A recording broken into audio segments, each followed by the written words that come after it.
আগে থেকে চাল ডাল ভিজিয়ে ফার্মেন্ট করার ঝামেলা ছাড়াই ঝটপট খুব সহজেই যদি ধোসা বানাতে চাও তাহলে আজকের ভিডিওটা তোমাদের জন্যে।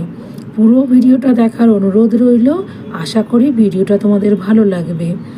High friends, welcome to Bidisha's kitchen. আজকে আমি খুবই হেলদি, খুবই সোজা আর খুব তাড়াতাড়ি হয়ে যাওয়া একটা ক্রিসপি ধোসার রেসিপি নিয়ে তোমাদের সামনে হাজির হয়ে গেছি। ভিডিওটা যদি ভালো লাগে তাহলে লাইক, শেয়ার, ফলো করে পাশে থেকো। আর কে কোথা থেকে আমার এই ভিডিও দেখছো অবশ্যই কমেন্টে জানিও। তো চলো শুরু করি ভিডিওটা। প্রথমেই এখানে আমি কিছুটা মুগ ডাল ঘন্টাখানেক ভিজিয়ে রেখে দিয়েছিলাম। ডালটা ভালো করে ভিজে গেছে, জল ঝরিয়ে মিক্সিতে নিয়ে নিচ্ছি। সাথে দিয়ে দিচ্ছি স্বাদ মতো লঙ্কা, একটু আদা, জিরে। তোমরা চাইলে এখানে রসুন দিতে পারো। এবার 2-3 চামচ জল দিয়ে ফাইন একটা পেস্ট বানিয়ে নিতে হবে। বেশি জল একদম দেওয়া যাবে না। দেখো পেস্টটা আমার বানানো হয়ে গেছে। এবার এটাকে একটা বাটিতে ট্রান্সফার করে নিচ্ছি।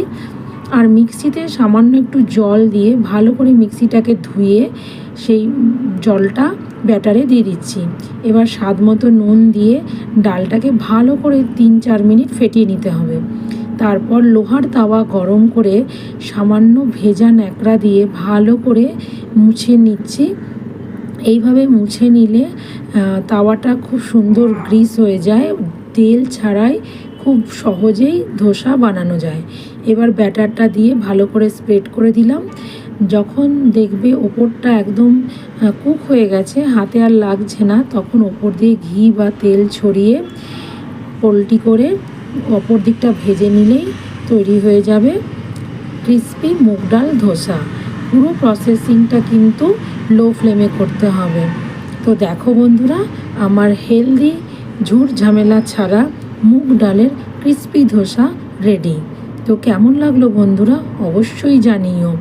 আর বাড়িতে বানালে খেয়ে কেমন লাগলো সেটাও কিন্তু জানাতে ভুলো না। এই ধোসাটা তোমরা ব্রেকফাস্ট, লাঞ্চ, ডিনার বা ইভিনিং স্ন্যাক্স বা বাচ্চাদের টিফিনে অবশ্যই দিতে পারবে। খুবই হেলদি একটা রেসিপি। তো চলো আজকের মতো এইটুকু। আবার অন্য কোনো রেসিপি নিয়ে তোমাদের সামনে চলে আসব। ততক্ষণের জন্য টাটা, থ্যাঙ্কস ফর ওয়াচিং। আর সকলকে জানাই শুভ দুপুরের অনেক অনেক শুভেচ্ছা।